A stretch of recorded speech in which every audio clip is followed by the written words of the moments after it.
Halos hindi na makilala ang sunog na katawan ng 74 anyos na lolong ito matapos siyang matrap sa kanilang nasusunog na bahay sa Sitio Mecdeo, Barangay Pinayag, Cayapa, Nueva Vizcaya, alas 11 ng gabi ng Linggo, March 22. Ayon sa BFP Cayapa, kasama ng biktima na isang PWD ang 67 anyos niyang misis na naninirahan sa bundok nang sumiklab ang apoy sa kanilang kusina. Agad namang nakalabas ang mag-asawa, subalit bumalik ang biktima sa kanilang bahay.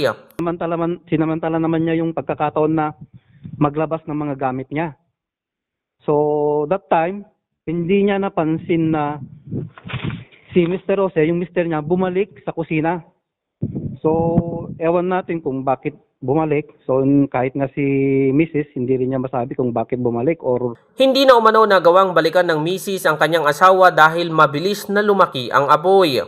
Mag-uumaga na noong Lunes, March 23 nang makahingi ng tulong ang misis sa kanyang mga kapitbahay.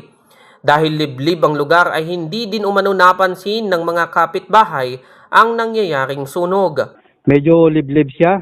Actually, nakamobil yung responding team natin, yung nag-imbestiga. Hindi nakarating, may isang oras pa silang nilakad para makarating lang doon sa area na yon. And then describing naman yung dami ng bahay, iilan talaga yung kapitbahay nila, parang nasa kalahating kilometro pa. Tapos yung isa na naman, 1 kilometro. Ganun kalayo, sir, talagang liblib talaga siya. Tinatayang aabot sa 75,000 pesos ang iniwang danyos ng sunog. Kasalukuyan namang nasa pangangalaga ng barangay ang misis ng biktima.